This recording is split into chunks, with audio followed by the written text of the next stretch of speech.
there anything you put your finger on, maybe one or two things that's been holding you guys back converting? We gotta.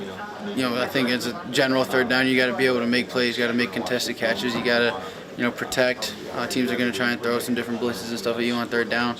You gotta do a really good job of understanding where those blitzes are coming from and what's going on, and then being able to protect those up, and then being able to. I think the biggest part is we're getting into a lot of third and longs and making it hard on ourselves.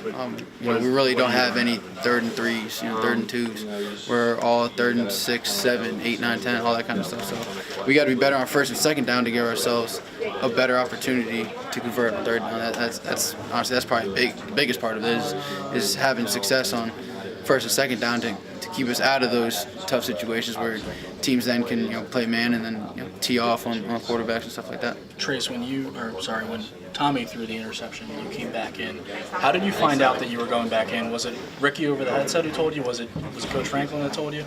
It was Coach Franklin. It was kind of at that point we both were just waiting to hear what was going to go on, and Coach Franklin came over and said you're going back in, that sort of thing. So that's how that went down. Nothing outside of that. You guys didn't want to get shut out. You had to make a fourth down conversion. How much did it kind of matter, do you think, to the offense to be able to at least get some success late in the game? It definitely mattered.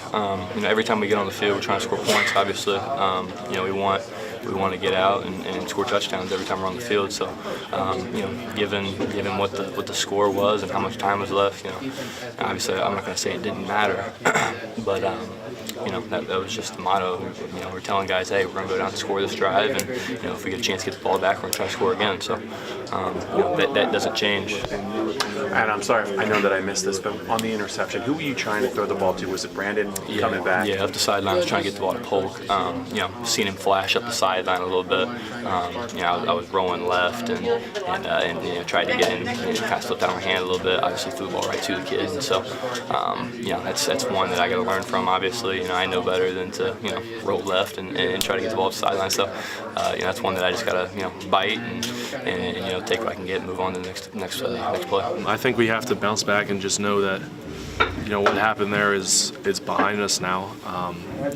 That it's not acceptable, but it's behind us.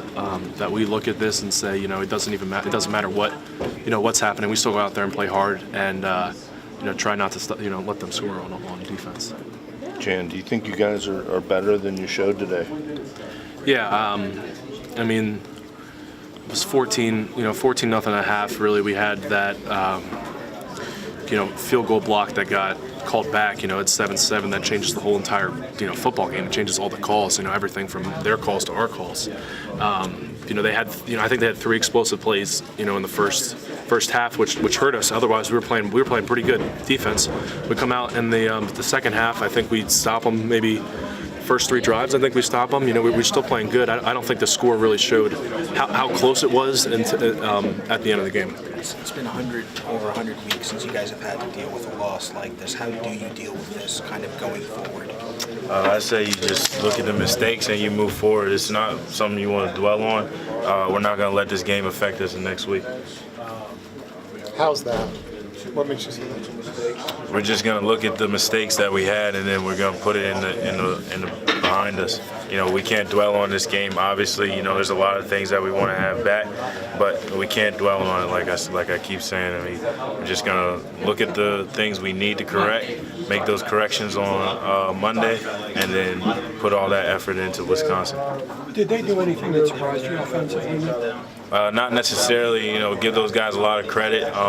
They're pretty vanilla and bread and butter, but they do what they do extremely well.